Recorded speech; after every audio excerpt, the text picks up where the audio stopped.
Hello, bonjour, hola, ani, kenegweya. My name is Katie Larvier, and I'm working with Fringe North this season.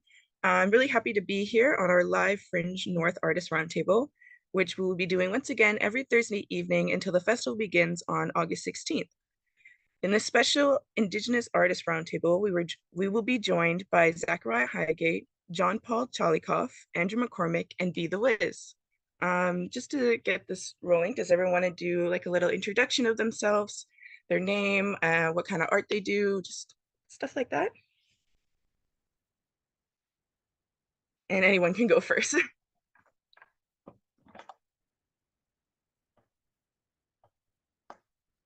I can go. Hi, everyone. My name is Zachariah Highgate. I am a rapper, singer, songwriter from Toronto, and I also will be debuting a short film at this year's Fringe North, and I'm super excited for that.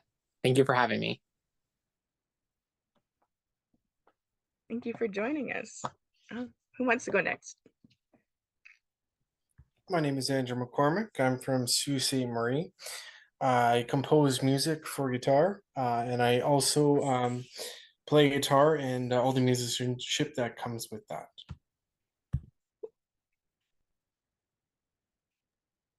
Hey everybody, my name is Brandon. Be the Wiz. I'm from Thunder Bay, Ontario. My home community is Ganawage over in Quebec, so I'm a little displaced, but I am excited to come down to Sault Ste. Marie, and I'm excited to be here today. Thank you. We're excited to have you. My name is John Paul Chalikoff. I'm a member of Michipican First Nation by Wawa. I currently live in Sault Ste. Marie, and I play guitar and write songs in Ojibwe, and also into puppets and puppeteering and having the puppets singing in Ojibwe and stuff like that. So yeah. Glad to be here as well. Miigwech. Miigwech. Thank you for being here. So we'll get into our first official question. What kind of performances are you going to be doing at the Fringe Festival this year? And maybe we can go in the same order as we did. So Zachariah, do you want to lead us off with that?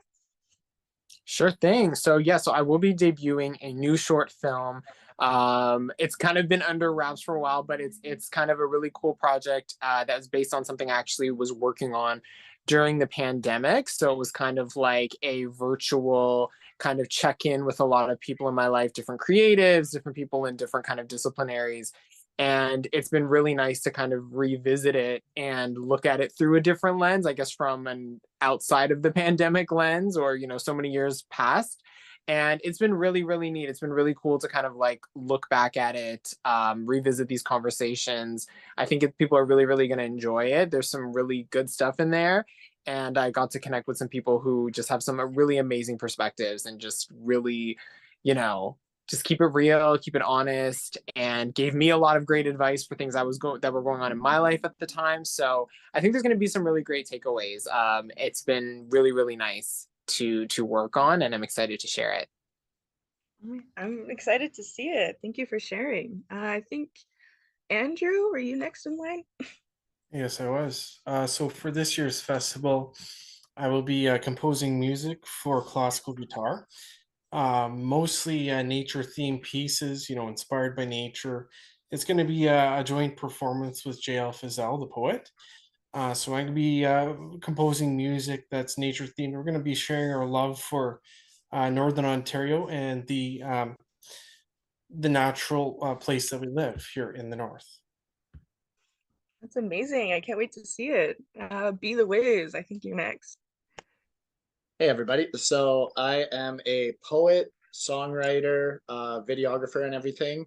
I do a lot of different multimedia arts. However, when I come down to Fringe Fest, I'm going to be doing a little bit of storytelling, a little bit of poetry, and just basically just sharing a little bit about myself and hoping that the people around connect and, maybe make new connections and hopefully build with some people down in Sault Ste. Marie.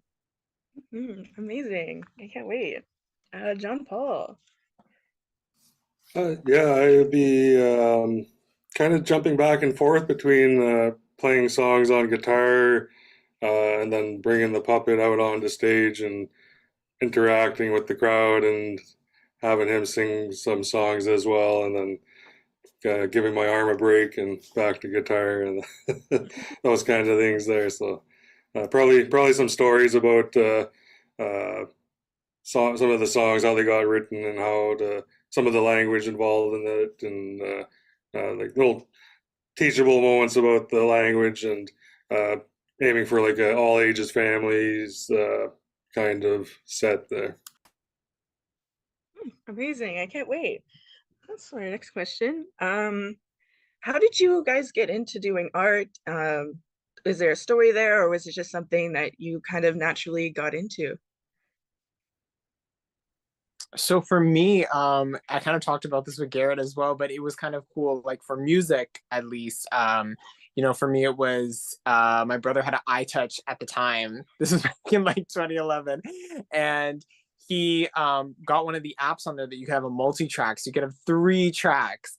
And we just started recording things for fun, and I just really started enjoying it. And I grew up like there's so many videos of me as like a toddler just walking around singing. There's musically inclined people on both sides of my family, so music and like singing was always there. So this was kind of like another step to that. And fast forward till today where we are now. And then I think for films, I've always really enjoyed just working on like short web series type projects and like producing things from that angle, filming something and then going through the editing process and coming out with something that's really cool or different or unique. And I really, really enjoyed that process. And there was especially a lot of like YouTubers and content creators when I was growing up that I really admired. And I started getting involved in that scene as well when I was younger. And so those skills that I learned and those experiences have really carried me forward to now, where I'm still, involved in that in a different way now, working on short films for really cool initiatives like this. And just being able to show a different side of me, similar to what Be the Wiz said, just being able to share that through another medium, I think is really cool and really great. So, yeah. Amazing. Thank you for sharing. I remember I was at the age of 14 when I first got a guitar. It was an acoustic guitar. And I remember my family, music has always been like a part of the things we do. There's always music playing. I grew up listening to my dad's music, which was like Johnny Cash, Willie Nelson, even Boxcar Willie. I remember I used to listen to Boxcar Willie before bedtime every night. But I got my first guitar at 14, and one of the things that I really found piqued my interest with music is that it's a language. It was a way for me to kind of speak in almost a three-dimensional way, and I think that was very important for me in my formative years, just to kind of like connect with who I was. And when you're playing music, it's a communication, it's emotion, you're conveying emotion, communication, you're like telling a story. To me, that was a big part of why I got into music, why I got into composing, is that it's a way to connect with you, it's a way to speak, it's a way to connect to the world around you. And that's how I got into music. That's why I love what I do so much. I think music is for everybody. Music is for all humans on planet Earth. Basically, it really is like all the things that kind of make us human into one package that we could all share. We could story tell through. There's so many things we could do with music. The world is endless when it comes to music. That's amazing. Thank you for sharing that.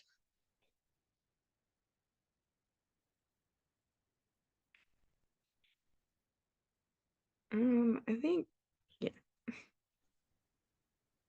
So I began storytelling when I was 16, I was struggling with a lot of anxiety and depression and like other stuff due to like trauma and like generational trauma that I was dealing with at the time. And actively, I was just trying to find a way to express myself. And I did that through poetry. And I would show people my poems and they were like, oh, that's really cool kind of deal. And then it would just get left at that. I met a couple of people that were like invested and involved within the hip hop community in town here. Um, and after meeting them, I started to do like a cappella rhymes, and then I started to write music over instrumentals back when I was 16 in 2014. And then I had assistance in hosting my first show with one of my mentors in 2015. And basically, after hosting my first show with him and then performing and then just having an audience there and being able to like have my time on a soapbox and have people listening and appreciating and stuff like that, it kind of made me realize that like there's a certain power within music that can come where you're able to just communicate what you want to communicate. And truthfully, like everyone has such a unique message and such like a special message to them. And fast forward from 2014, 2015, I did a little bit of breakdancing. I did a little bit of graffiti and street art with another mentor of mine that's no longer around. And basically, I started to notice that the veterans and the like older heads within the hip hop scene in my city were actually stopping, and they weren't pursuing hip hop or like music or different art in order to help them just on their journeys. And for me, it was always just about finding that healing and finding that like growth and personal self betterment while actively practicing art and just learning to tell my own story. Um, so what ended up happening was that as they were starting to stop and as people were starting to slow down, I took it upon myself to kind of put more active effort in, because I recognized that there was an importance with overstanders within the community and people that are around in order to help teach others and in order to help others. Because I mean, like, I have a friend right now that has been rapping for a year, and they actively tell me every time I just talk to them, they're like, man, every time you talk, I just sit back and I just absorb and I listen. And then I put that into practice with what I do. And he's like, and everything you spit is just gold. And that means the world to me, to be able to help others on my journey as an artist, because it's like I'm just trying to do what the mentors that I had before did for me. And so it's like 10 years in the future now, after the original like show that I was hosting and after like first starting to develop these skills. And since working on that, I've kind of become recognized within my city as like being one of the people that's finding a silver lining within like trauma, within pain, and within the struggle, and learning to create art out of it. I've spoken to youth, and I've kind of got a unique brand of hip hop where like I chuckle about it because I just had a dude that did a podcast about me. And when he was talking about me as an artist, he's like, I've never heard of an artist make a hip hop song called Grilled Cheese. And it'd be a perfect analogy for himself. And like as he was going into it, he's like a perfect grilled cheese. You know what I mean? You're sitting on it's sitting on the stove and it's cooking. And as it's cooking, like there's naturally going to be imperfections. There's naturally going to be things that come up. You know what I mean? But as all that stuff is happening, like you're still putting that effort and that time into the grilled cheese that you're creating. And just like a perfect grilled cheese, like all you can do is just do the best you can. And as you're doing the best you can, if people recognize and want to show support, then it's awesome, because then you have people to come along for the journey. But if people don't recognize, that's okay too. And it's nothing, you know what I mean? It's just like, okay, like maybe next time, you know what I mean? Like I come into the game with no expectations, but all appreciation for all the lessons and everything that I've been taught. So that's a little bit about me. Thank you for sharing. I guess mine's a bit of a two-pronged approach. I guess started off as more of a reluctant musician. I had piano lessons as a kid and had about 4 years of lessons, and then got tired of it. Was tired of playing "Skip to My Lou" and all those kind of little songs there, and I took a break. And then I think it was like I think grade 9 I stopped lessons, and I took a year off of playing in grade 10, and then grade 11 I decided to pick the keyboard back up because I felt like it, and learned songs like "Stairway to Heaven" and like rock songs that I wanted to play, and learned how to I also got into guitar that year in grade 11, like really inspired by like Neil Young and that kind of stuff, and started to understand how chords worked, and was able to play chords on the piano. I never understood the concept of chords when I was playing piano and taking lessons, and suddenly I understood that, oh, you can play these 3 chords, and oh, that's a rock song right there. And so I eventually just kept playing music and tried to make it a part of my life there. And also a family of musicians. My grandma is kind of the backbone for a lot of us there. And So the puppetry is more recent. It's something I didn't realize was an option growing up. I always liked the Muppets and stuff like that, but never realized that was something that I could. There was ever really an option to do, kind of thing. Like most people, if you see a puppet laying around, play around with it. But it was during the pandemic with a lot of extra time on all of our hands, and Disney Plus releasing the Muppet Show on it, and catching up on Muppet Treasure Island and Muppet Christmas Carol and all those. Just suddenly like, oh, why can't I do Muppets or puppets? And it just kind of worked together. So a lot of the songs that I was writing and making at the time, like or the goal of trying to make kids songs in Ojibwe, I was feeling like I was missing a visual medium, and I don't always want to be in front of the camera. Like it's just uh, not where I feel like I need to be or always want to be. And then the puppet just kind of works as a nice visual medium for these songs that when teachers in schools or parents at home, if they want to throw a video on YouTube, that there's a puppet singing along for the kids there, and holds their attention, and kind of tapping into that Sesame Street style of thing as well there, and trying to merge education and entertainment all together, and trying to weave my passion for language revitalization into art, and trying to make it all work together. Yeah, that's mine in a nutshell. Gwitch, everyone, for sharing. It's really amazing to see like the process of becoming a storyteller, basically, and just to see that, you know, our traditions are still very much alive and well, and here we are together discussing our experiences and stuff. And I think that's really cool. So Gwitch, everyone, for coming out today, for, you know, being that storyteller that you are, and I think that's really amazing. So next question, how does your Indigenous identity affect your art? Which kind of was already answered during the first bit, but if there's anything like you really want to get in deeper about, like your Indigenous identity and your art and what your culture means to your art and stuff like that, this is the time to speak on it. So yeah, so I think before I go into that, I do want to say, like, I also just, you know, echo what you said. I loved what everyone shared, what Andrew said about like how music is in all of us and it's for all of us. I think that's really amazing. And, you know, Be the Wiz, like as another fellow rapper to rapper, like I just recently had, I recently was able to connect with a hip hop mentor, and they're a Canadian artist, and like it's so invaluable, the time and the advice and the insight and experience that, you know, they've given to me. And I'm so grateful. It's something I've always wanted throughout my career, someone I could really just, who's been there, done that, understands it. And to have that now for myself is just, you know, it's such a blessing. And I've also had pockets of opportunities to kind of do that for others.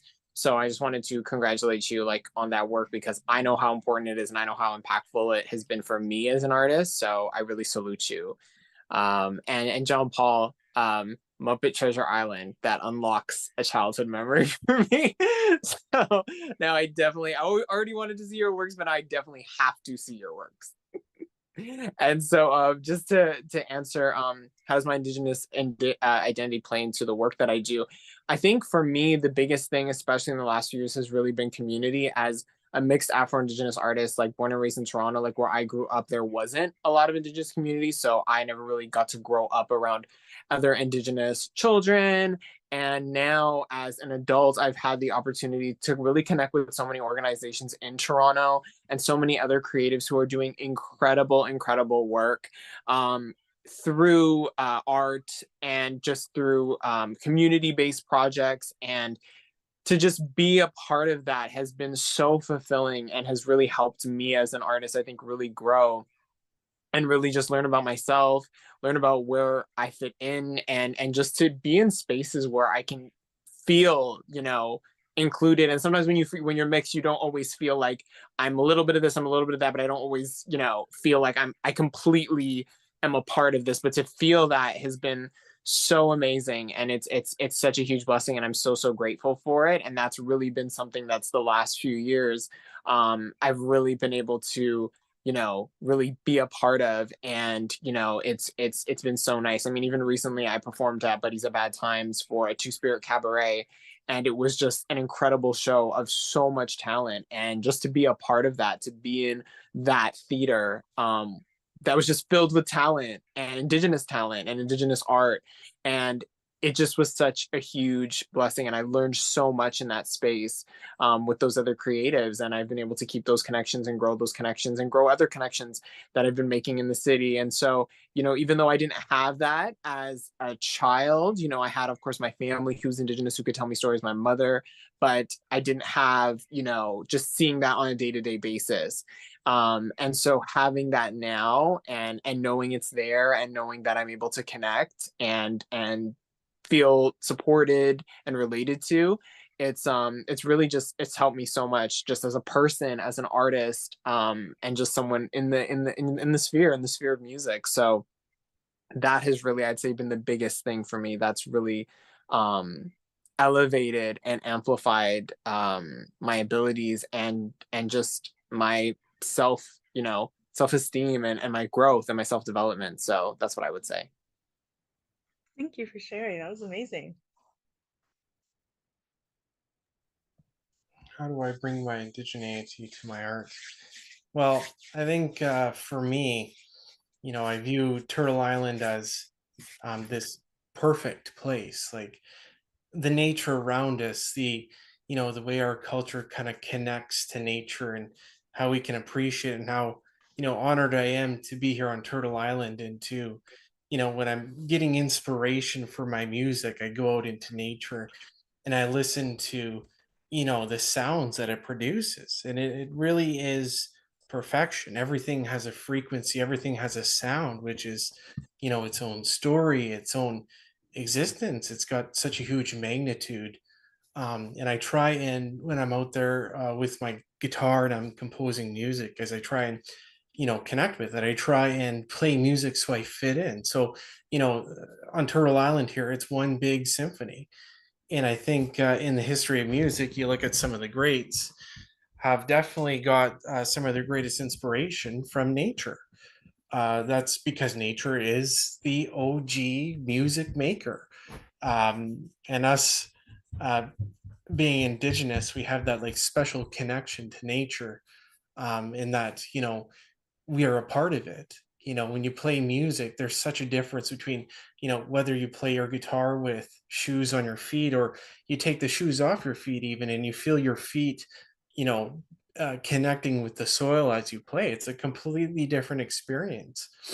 And to me, I really do feel that connection in my pieces. And that's something I try and emanate to, is like to tell the story of what I see, what I hear, what I feel here on Turtle Island, and to watch like all the animals and all the plants and everything around us. Water even is such a complex, um, but organized perfectly, symphony.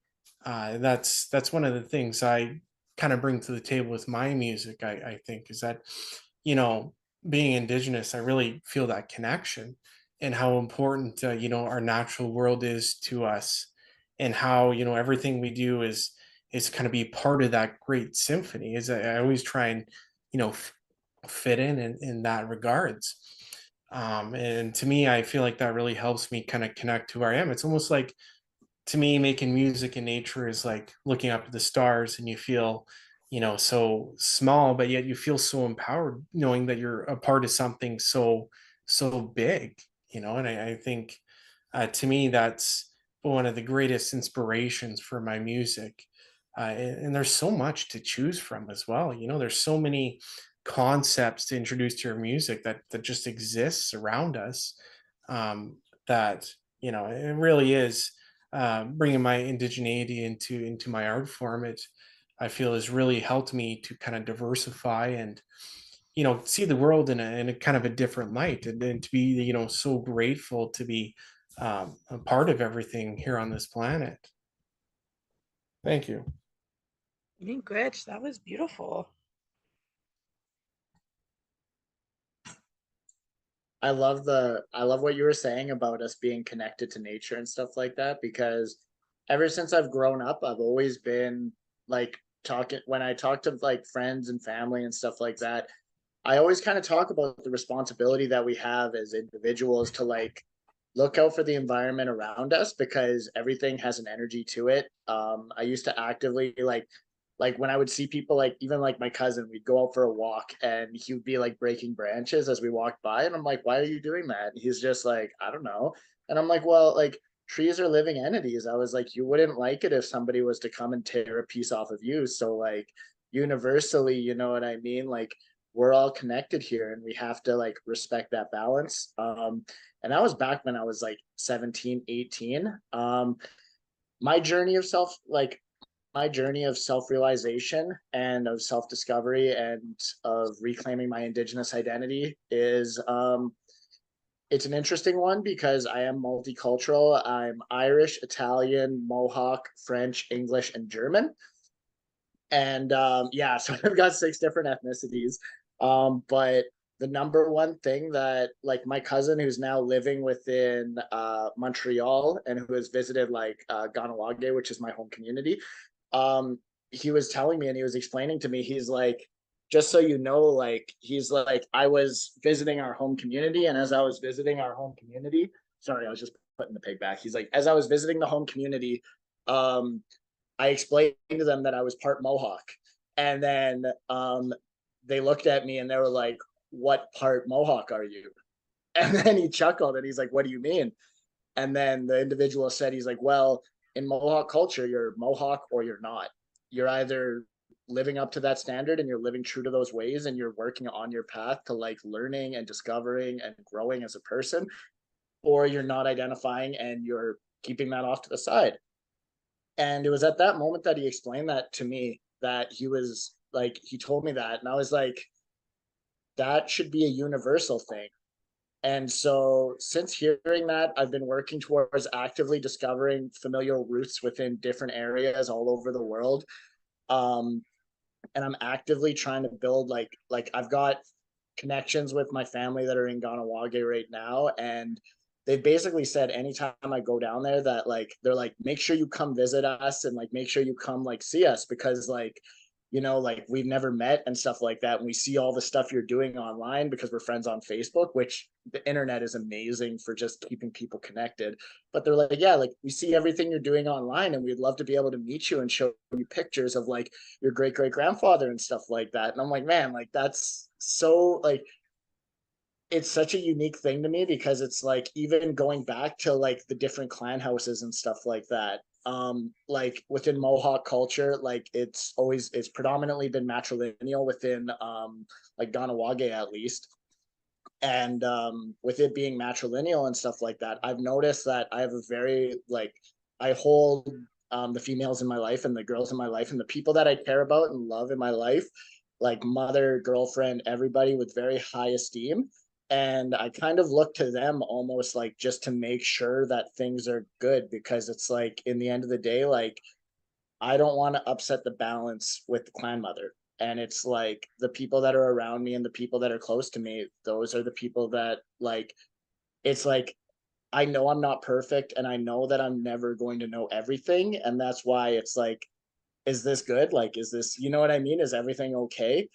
And it's like, it's really tough to me because it's like, I, I grew up predominantly with like naturally, there's a lot of kind of like there's a lot of shame, there's a lot of um I guess I don't even necessarily want to say disgust, but there's a lot of negativity that surrounds the Indigenous experience due to what happened through colonialism and everything like that. And as a direct result of that, my grandmother was absolutely like didn't ever want to talk about the Indigenous experience and stuff like that growing up with my grandfather, even though like her and my grandfather had a major part in setting up one of the first First Nation churches within Thunder Bay, which is like, that's amazing to me, because when you go in there, they have Indigenous symbolism all over the walls.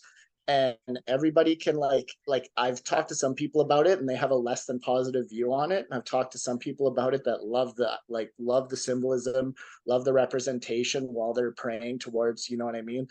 They view it as praying to creator, but having their, like, you know what I mean, having items that are familiar to them to basically keep them in tune and keep them tapped in.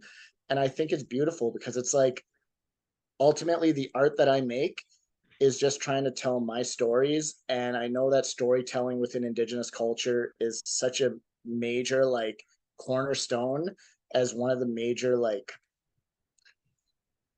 it's not the major facet, but it's definitely like something that whenever I've done work in First Nation communities or traveled there to do film work and stuff like that, the amount of stories I hear, the amount that I've learned and stuff are like, it's just incredible.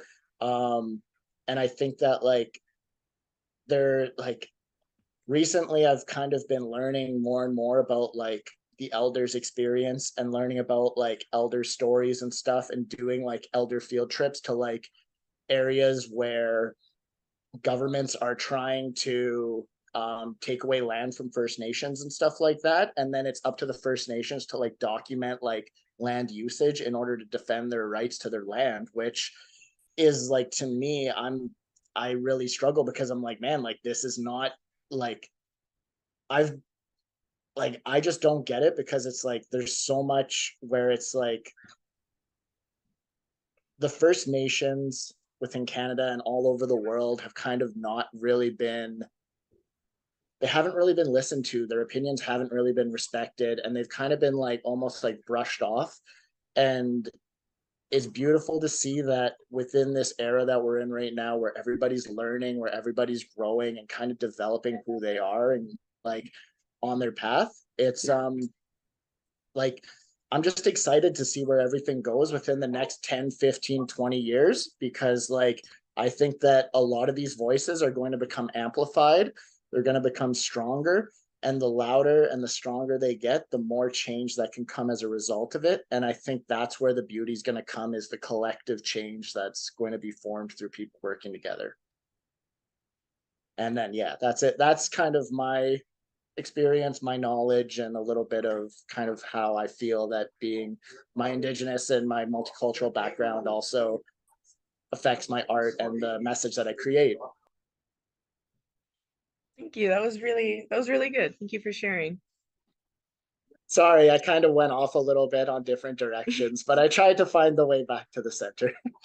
No, it's good. I like it. This is supposed to be more of like a natural conversation. So anything that comes to mind, please bring up. Like in my teachings and what I've learned as an Anishinaabe Kwe is that we never really plan what to say. Our heart just tells us. So if your heart is telling you to say something, go ahead and say it. That's a message from Creator that obviously needs to be heard. So miigwech for sharing.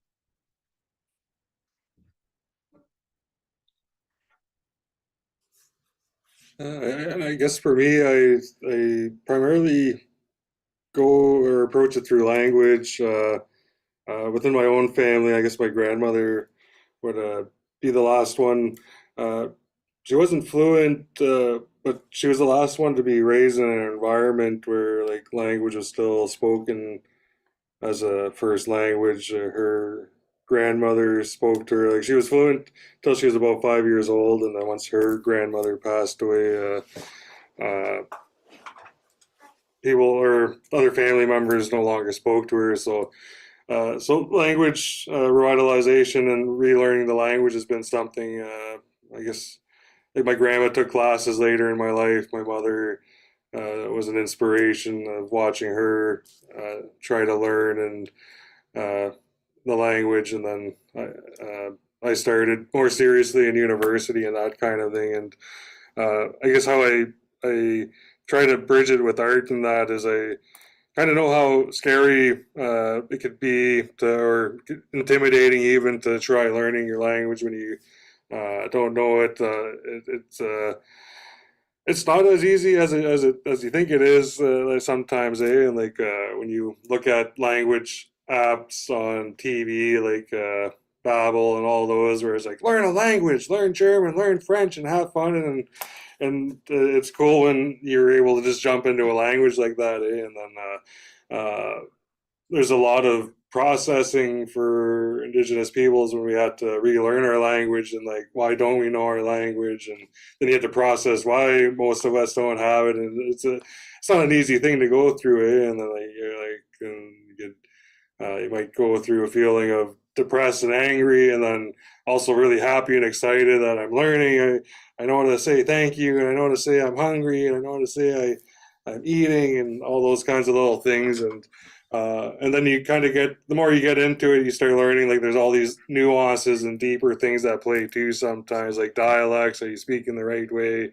Are you speaking the way that all these little, sometimes there's little things to navigate in that day. And I guess I just try to find ways to make it as friendly and accessible, just because I know how difficult it can be so I try to make it fun for all ages. Like I really do try to make it work for parents or peers my age, but also like make it fun for kids while they don't have those kinds of hang-ups that we develop later in life, those insecurities. Like if kids are able to have hear a song and have like a fun positive memory associated with hearing the language. Like I just think into my own childhood of going through French school. Like I remember all these French nursery rhymes I haven't heard since kindergarten, right? That they stay with me, and I just kind of hope that there's little things like that I hope more musicians write songs in our languages, and that that we like carry those songs with us, whether it be traditional songs or new contemporary songs and all those kinds of things. So I guess I just try to help navigate some of that and make it a little bit easier than I remember how I had to start navigating and relearning and all that. And if it makes it even just a little bit easier, I'm happy with that. So yeah, so that's a little bit of how I try to approach it there. Jimmy, good for sharing. Yeah, language revitalization is really important, and I think it's really cool what you're doing with the puppets and stuff. I know that I have a little niece and nephew, and I try to, teach them what I know, but I also didn't really get a lot of my language growing up either, and I had to learn it when, I was older and it was harder to grasp and stuff. So having resources like that around for them, it makes me feel a little bit more at peace, and knowing that there's other people around who's also trying to bring that language to the youth. And I think that's really amazing. So Chimi Rich. The next question is, how do you guys, sorry, let me reword this. So it was mentioned a lot of like Indigenous history and, the colonialism and all those, terrible, terrible things that our people have gone through and continue to go through. How do you guys take care of yourselves through that? How do you make sure that your mental health is good? Like, how do you take care of yourself despite all the things that, we go through every day? That's a great question. It's kind of touched on actually in my short film as well, because I have a conversation with another Afro-Indigenous creative that I met named Aria Evans, who's amazing. And we talk about a little bit about like, because at the time when we filmed this, it was kind of around the discovery of the mass graves.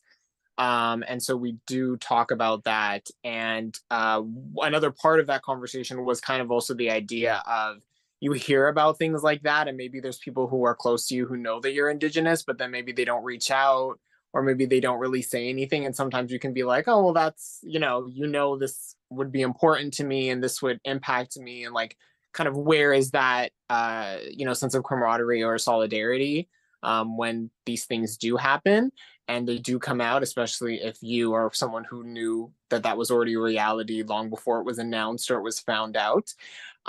So I think that's something I still kind of have to kind of learn the best way to navigate. I think one thing I just try to always do is try to be gentle with myself. Just recognize that, sometimes you're just gonna feel certain ways about things, and you're just kind of have to navigate those feelings as they come. It's not always something you can prepare for. because life can send you curveballs. You can experience certain things, and it can impact you. Just even adding to what John Paul said about like languages. Like I'm currently in the process of learning another language, and I'm Afro-Indigenous. I'm also Goan, and my father's family they can speak Urdu. But growing up, I wasn't taught that, because part of the kind of idea is, you have to learn English because English is how you get jobs. And that's part of that colonial kind of expectation, and kind of the mindset that kind of comes from that as like a byproduct. And so, as I'm learning a new language now, it's sometimes very challenging. And like John Paul said, sometimes you get angry or upset about it, because it's just like, if I had other language tools already, if I already knew another language, this wouldn't be as hard. I would understand elements easier. I would pick up on things faster. And sometimes there is that frustration, there is that like, wow, like, I have to struggle at this now because I didn't have it before. And there were other reasons why I didn't, but it still doesn't make it any easier now. So sometimes I just have to remind myself, I'm part of that journey now. I'm learning now. I have the opportunity now. There's resources that have come into my life that allow me to learn this, in an all-encompassing way, and allow me to like immerse myself in that. So I'm very grateful for that. So I try to just, see it, with the glass half full a little bit more, but it's challenging. And sometimes I don't feel that way. But I'm really, really grateful for it. Even going back to what I said before about having that community, I have those people that I can talk to. When I was re-editing this scene with Arya, I was like, wow, like we really touched on some really real things that, I don't always get to talk to people about those things, like even just as a side to that, we talked about the fact that like growing up, there wasn't in my world the term Afro-Indigenous. So it's very hard to explain, well, I'm mixed, but I'm this, but I'm that, but I'm this, but like, that was like a whole thing. And like now there's and she said, yeah, same thing with her, like that just wasn't something that wasn't an available term at that time.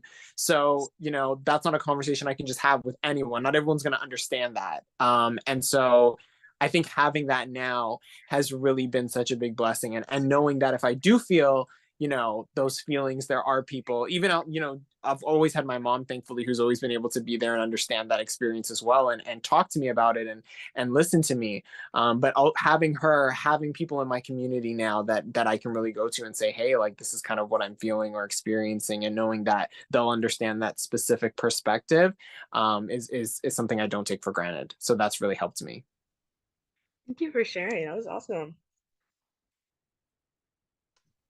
I think to answer your question on my part, I have a guitar in every room of my house, and basically, to me, this goes back to sort of like what I do in music, and it's that um, I think that music is also a healer in its own sense.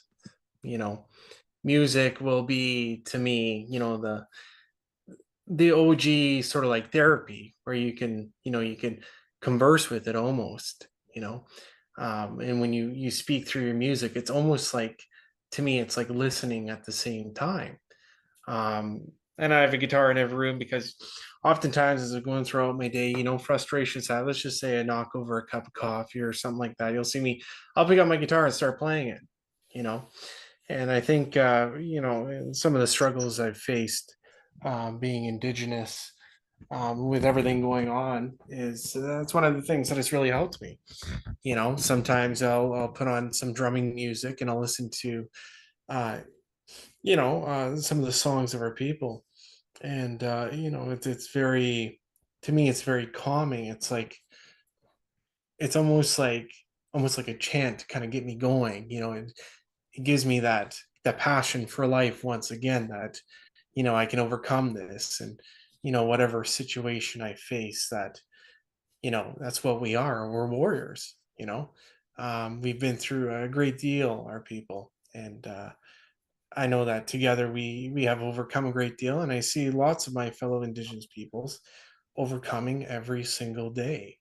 um, and I guess that in itself, it encourages me. I listen to that music and I think about great many people across Turtle Island here that are kind of like in the same boat, and that we're all off in our corner. Sometimes we feel alone, but we are all together, and we're all in this together.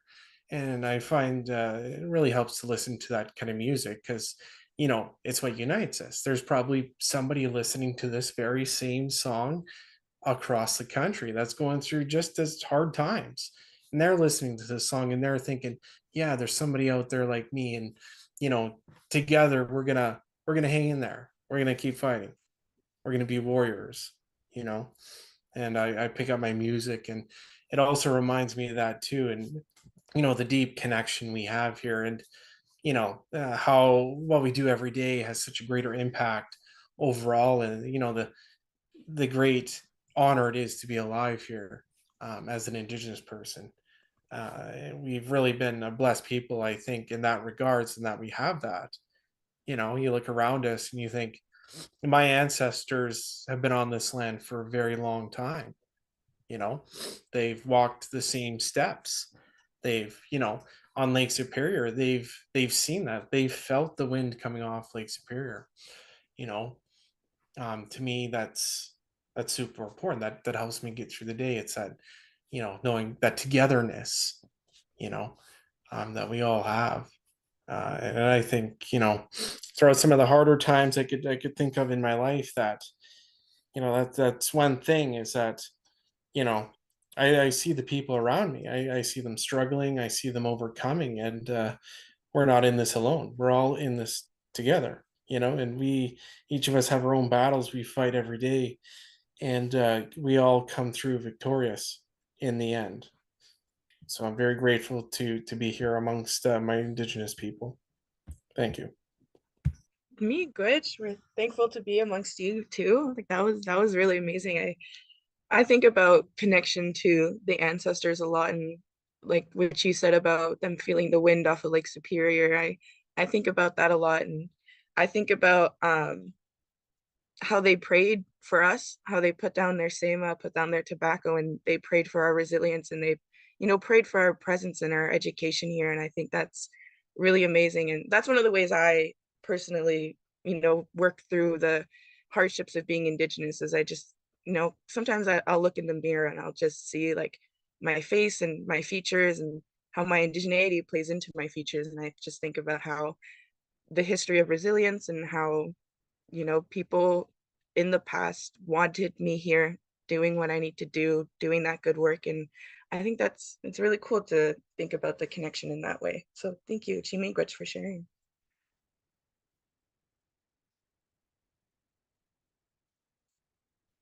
I really like what was being said by like everyone so far about this topic of like self-care and looking out for ourselves when we realize our stress threshold is getting really high.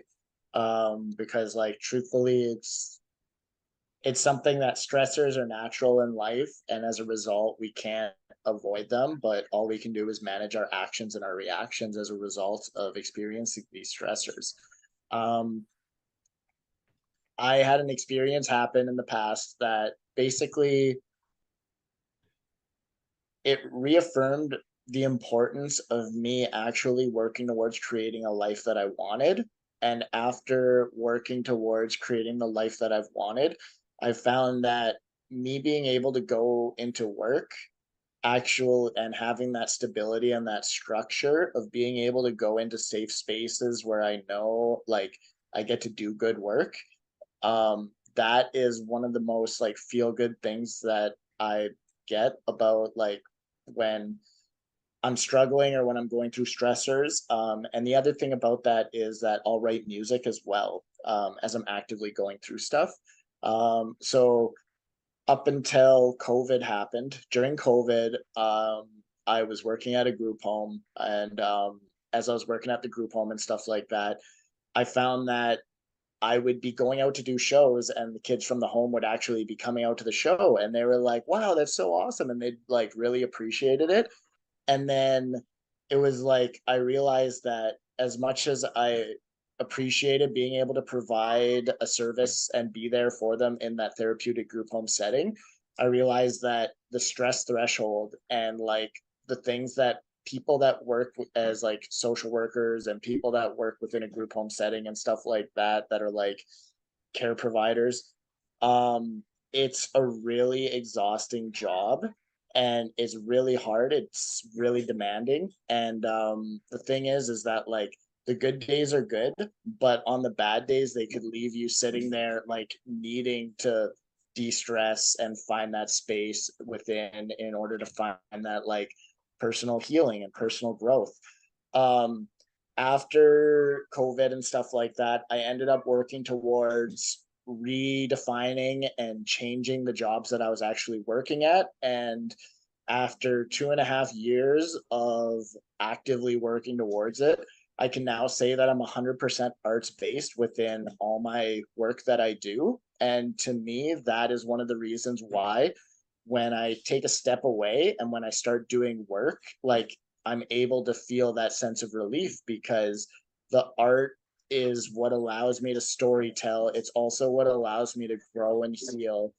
And it's like truthfully my boss, I work at They Media. They're a media production company in Thunder Bay, and we're Indigenous owned. And it's it's really unreal to me because he gave me a lesson that he shared with me, and he was like, I just want you to understand the importance of yeah, people have hurt you in the past and people have acted out and people have done things, but that's their path and that's their journey, and those are lessons that they need to learn, that that stuff isn't okay and that doesn't affect you at all besides the feelings that you're feeling within. And then my boss was like, you need to understand that the work you're doing with walking the good path and trying to do good things and look out for those that are around you and care for those that are around you, and you doing good is like that's the ultimate like success, is you being able to like sit there and be like, wow, like I'm in control of myself. I'm in control of the feelings that I'm feeling, the things that are going on around me. Like I can basically put up like a little bit of a shield. And when I can't put up that shield, I will write songs about it and I will create art about it in order to help express the pain that I'm feeling or the struggles that I'm going through. And then even if I don't release the song, even if it doesn't end up getting recorded, I'm still just happy that I wrote it and I got those thoughts out onto paper, because then I can like, and it was like you saying, like the creator helps us to basically communicate things that we need to communicate and helps us to act in certain ways and create in certain ways just to stay true to ourselves and to stay true to like pretty much like who we're working towards. The other thing that I did, the other thing that really brings me a lot of joy is I work with Nietzsche Studio as a committee member. And this past year was the first time that I ever drummed, and I drummed on top of an Waju, which is Mount McKay and Thunder Bay here. And we were doing it with an elder Laura Comwind. And when Laura, like, I've done a lot of work with Laura up to this point, actually. Like, I worked with them with They Media after working with them with Nietzsche Studio. And so it's really cool because it's just the connection is there. And it's like sometimes you continuously see people and then they continuously drop knowledge on you. And you're like, wow, like, I love this connection. So Laura was sitting there, and as I was drumming, Laura looked over at me, and after we were done doing the water song that Laura was like teaching us and helping us learn, Laura looked at me and they were like, just so you know, Brandon, like as you were drumming, your ancestor was sitting over your shoulder and they were watching you and they were proud that you're doing this. And like, it's, to me, that little moment had the world of effect on me because it just reaffirmed me that even though I've been walking through my life and I don't always know that I'm on the right path or that I'm doing the right thing, it's just nice to know that ancestors are with me and ancestors are watching me as I'm on my journey, and that they're happy with the journey that I'm at so far. And like, I just thought that like that little thing was beautiful. And when she shared it with me, I was like, okay, like I know that what I'm doing right now on my path with creating music, creating film, and then doing workshops and helping to like work as a facilitator and a committee member for Nietzsche Studio, like all these different things coming together have kind of created this life where I feel like I'm doing a lot of good work, and I'm just beyond grateful for the opportunities to be where I'm at, because it's been a long road to get here. And if anything, I just wanted to say, like, if anybody out there is really struggling with like the colonial experience and the need to make money and earn like a living as well as being an artist and creating, because I know it's exhausting a lot of times, like, you're doing good work, and you're absolutely like, sometimes we can only put 10% in, and that's our best, but that 10% is still 100% for that day.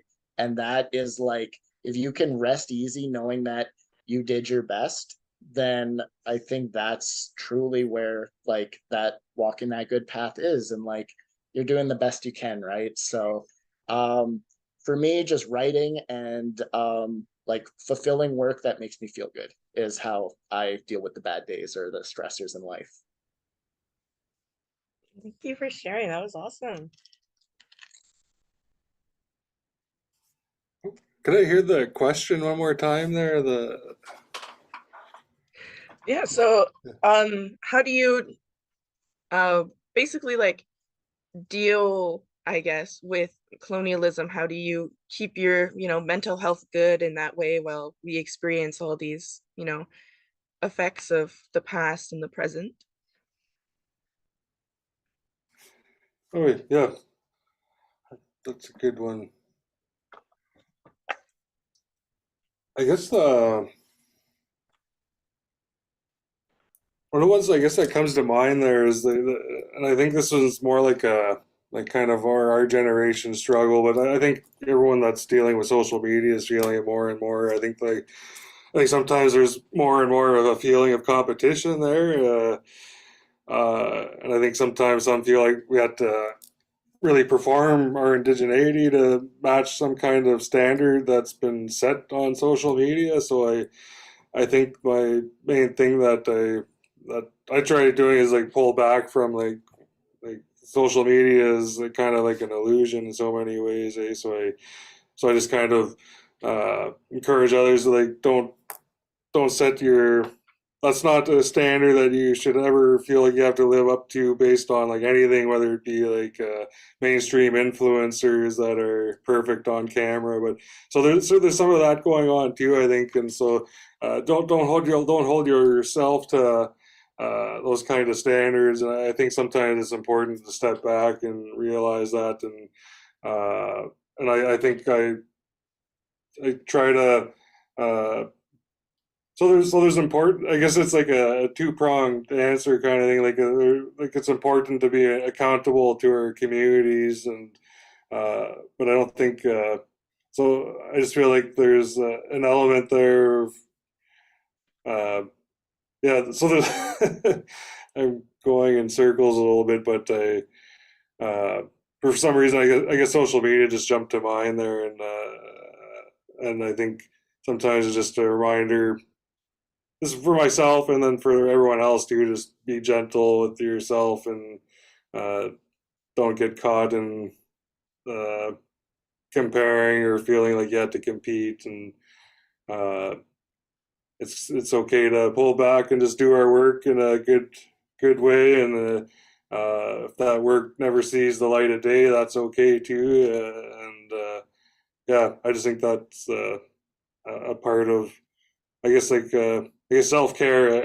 Sometimes it's good. It's okay to pull back and reflect, and whether that be through ceremony or for some it's just going outside and taking a walk or going to water or the trees, or you can do that wherever you feel good at. And I think that's where I kind of uh, sometimes it's just yeah. I guess different ways for uh, whatever feels right kind of thing. So and sometimes doing creative stuff really is a nice way to just get our minds away from everything and just create, which I need to do more often too. There, is to just make, but yeah, that's what kind of jumped to mind when hearing the question again there. So yeah, thank you for that.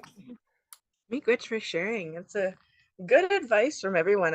I love to see, Indigenous resilience and different ways we, work through the issues that we've had and the effects of colonialism and just racism and stuff like that in our communities, it's really nice to see Indigenous people, persevering and being happy and Indigenous love. I just think it's so beautiful.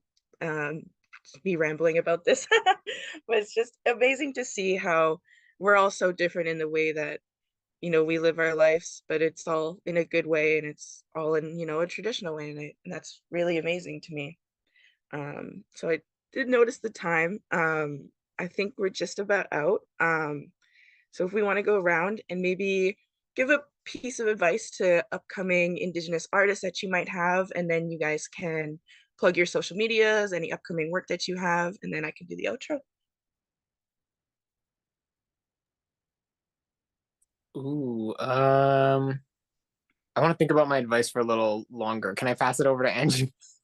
Yeah, of course. You may. I think one of the piece of advice I give anybody is, you know, there are so many people out there that, we kind of almost, we look at our favorite artists, we look at, our people that we're like, wow, we want to be just like them, but you don't have to. What makes them great is, they're expressing themselves. And each one of us, we have our own soul. And each one of us, we've got to share that soul and get that soul out there and be able to share it through our art. And there's nobody that will do that like you. So you've got to own it and you've got to share it and realize it's yours. And there is nobody that is as professional as you as doing it. I don't care if you're playing Twinkle Twinkle Little Star, you play Twinkle Twinkle Little Star and you make people cry. That's what it's all about. It's all about getting that soul out there just the way you are. That was amazing. Do you want to advertise any social medias and upcoming work that you have? Well, I'm looking forward to Fringe North and whatever comes after. I've got a couple ideas, but in the future, I'm sure we'll cross our bridge when we get there. Thank you. Miigwech. And Zachariah, are you ready to share your advice or should we continue? Yeah, come back to me after, just a little Okay, longer. no problem. Take your time. I love this. This is awesome. Like it's everybody here is so awesome. I've gotten a chance to actually like check out Zachariah's music as well. And like I just wanted to say like awesome. First question, quick question. Do you actually edit your own videos as well? Because you mentioned you do videography. So my recent ones, no, but I've still do a lot of videography for myself, and I've worked as a videographer before. But I kind of for the recent music videos I've done, I like that extra movie touch. But I'm very involved with the process. So anyone who's worked with me, it's kind of like, okay, like they'll put it together the way it kind of I want it structured, and then I'm like this, and I'm like that in the studio too. So anyone who works with me knows you're dealing with a perfectionist. I love it. So So you're like an editor supervisor then, and you have yes. like your editor that's basically doing the bulk of the work, and then you're like, oh, like this. I love it. Yes. I'm doing the same thing with my DJ. He's like, yeah, I like editing music videos. I'm like, I would love it if you help me out with that. One of my best pieces of advice I would give to everybody as well is collaboration is key in order to accomplish more than we could ever accomplish on our own, and also to learn to separate ourselves from the opinions of others. And it might be a little harder to do for things that we heard when we were younger, because a lot of the times I've noticed that a lot of the things that I say I'm not able to do are things that I was told I wasn't able to do when I was a youth or growing up. And to me, it's really tough to like for me when I talk to youth and I'm like, do you like to create? I'm like, do you like art? And they're like, well, I like art, but I'm not good at it. And I'm like, so you like art? And they're like, yeah, but I'm not good at it. I'm like, no, like cut that out. I'm like, listen, okay, like we all get better over time. We all just have to commit ourselves to it. And like just remember that for everybody that's telling you that, like you could be better or it could be this, it's true to you, and that's what matters as an artist, is that the message is pure and it's purely you. um I have been making music for 10 years, and I've never been in a situation where I've been able to please everyone. And as long as I'm able to please myself, and as long as I'm able to be happy in the end of the day with what I'm putting out and the work that I'm creating and stuff like that, that is the cornerstone of success to me, is that I know I put in the max amount of work that I could possibly put in. And after putting in that work, I'm able to sit back and just say like, okay, I can finally put it down and just say like, this is good. You know what I mean? Because perfect is the enemy of good enough. And as many people know who are creators, I'm sure you guys can all empathize with like, you're like recording and you're like, oh no, I could do it better. And then you delete the take and then you do something like not quite up to the level of the last take. And you're like, oh, why'd I delete it? It happens to me all the time. I love creating, I love collaborating and everything like that. I'm hoping I'm going to be able to bring my camera down to Fringe Fest because I shoot on a Sony FX30. And if I can, then I would love to catch interviews with everybody and do a little like vlog style experience of Fringe. So if anybody wants to tap in with me for any of that, I'm going to be leaving my socials in the meeting chat there, and everybody can find it there. But yeah, so the one piece of advice I would give is just like, just know you're great, you're doing good work, and like in the end of the day, we're not creating cookie cutter stuff that everybody is gonna love. And in the end of the day, even if our message speaks to one person, that one person could like, you know, take that message, communicate it to 10 people, those 10 people could communicate it to 100 people, and it can spread. And I think that like there's a beauty within the art that we create, and I just can't express it enough to just say like, don't stop creating whatever you do. And that's my piece of advice. Thank you. That was really amazing. Okay, I think I'm ready. Let's be the whiz, unless you wanted to promote your socials first, if you want to do that first. Oh, I left them in the chat section there. So if anybody wants to check it out or get in touch with me, I'd love to tap in with all y'all. Okay, perfect. Yeah, for me, I thank you for allowing me to pass a couple of times just to get ready. But I really wanted to make sure I thought of something that really came from the heart, and that really could be impactful. And I think for me, I think the biggest advice I can give is there's so much external pressures, even like John Paul was saying with social media, like there's so many things that are coming at us at the same time. And my mom always talks to me about stuff like that. And I'd say just always know that you're worth it, know that you're worthy, know that you're amazing in whatever facet that you choose to share, and know that your path will appear in time as long as you're working towards self-development and you're trying to find your way, that the path will appear, and it'll be worth the work, it'll be worth the wait. And you know, I think about myself 10, 20 years from where I am now, and all the insecurities I had, and all the fears I had growing up, and as a child, as a teenager, and not feeling like I was enough, not feeling that I was worthy, not feeling that, you know, I deserved the same that other people did. And I, you know, even with the insecurities I may still have now, even with those fears that I still have now, I walk through my city with pride. I know my worth. I know what I bring to the table. And I'm proud of that. I'm proud of my accomplishments. I'm proud of what I've been able to do through music, through the arts, and just through being a person, just an Indigenous, Afro-Indigenous person, just living in Toronto, and just what that impact has been for me. So I say to anybody who's growing up, or just at a place where maybe they feel down, and they feel, you know, that maybe they're not where they want to be, or, you know, that it may not happen for them, I say just keep pushing forward, and know that that will appear. You know, the crown may tilt, but you know, it's never off my head. So I feel the same, and I say the same to all of you, that you all have that as well, and that you're allowed those moments to feel that way, but then we get back up, and we keep pushing, and we make it happen, and I know you can do it. So hang in there, the best is yet to come. And you can find me on socials at Zachariah Highgate, on Instagram, on YouTube, HIGHGATE.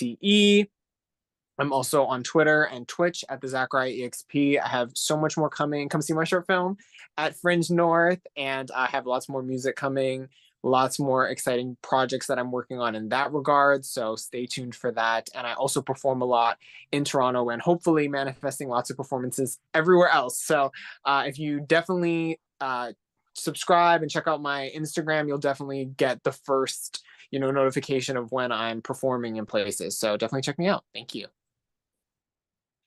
Yeah, that was really good. Okay, I feel like I'm on the same wavelength as everyone there. Like everyone's all the answers just all felt in sync there, and I think I'm just gonna be a summary of what the three of you all said there. Like with Andrew, like the truly be yourself. Like I've been kind of learning that myself. Just turned 36 and still learning that lesson there. That don't be what you think others need you or want you to be. Like really, when you let yourself be yourself, that's when the best seems to happen.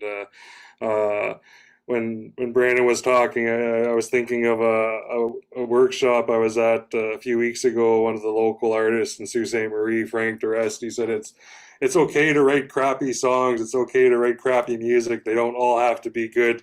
Just keep making the music, and every song's a lesson. They don't all have to be good or masterpieces. So just keep making music, keep making your art. And they don't all have to be good. Like it could be a stepping stone and a lesson to your masterpiece there.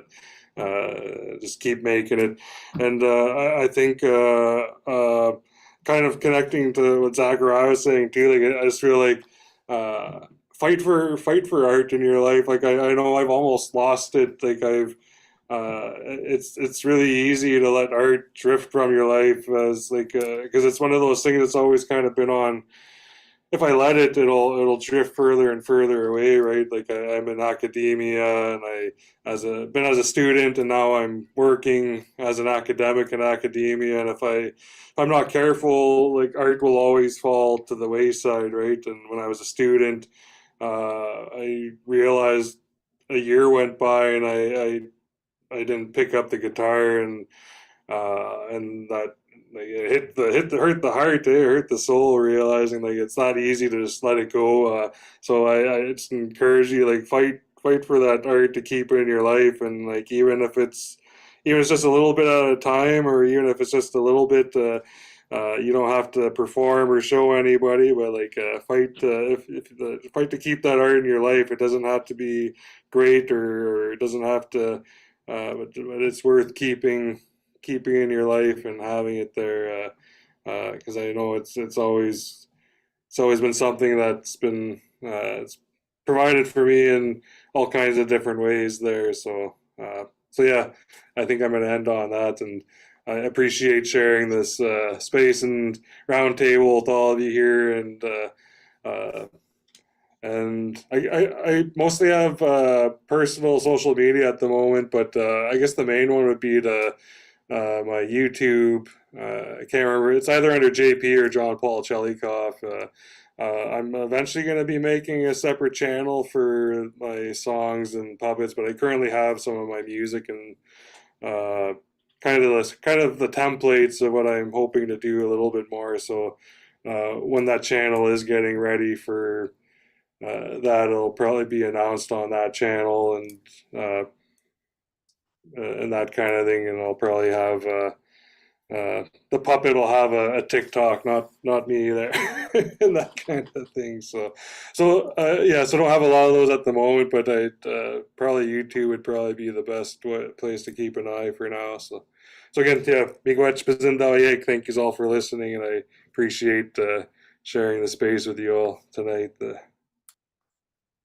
Me, Gwitch. I also really appreciate sharing the space tonight. I feel like a lot of good knowledge was shared today. A lot of, that I don't know, good words, good knowledge, good, relations. I think that was really good. It's really nice to, meet with other Indigenous people and speak on our experiences and speak on things like storytelling in our art. It's really important to have those things known to people and just to prove to people, hey, we're still here. We're still living, we're still thriving, laughing, loving, and, making our art. And, continuing our storytelling. I think that's really amazing. So Chi Miigwech, big thank you to everyone who came out here tonight.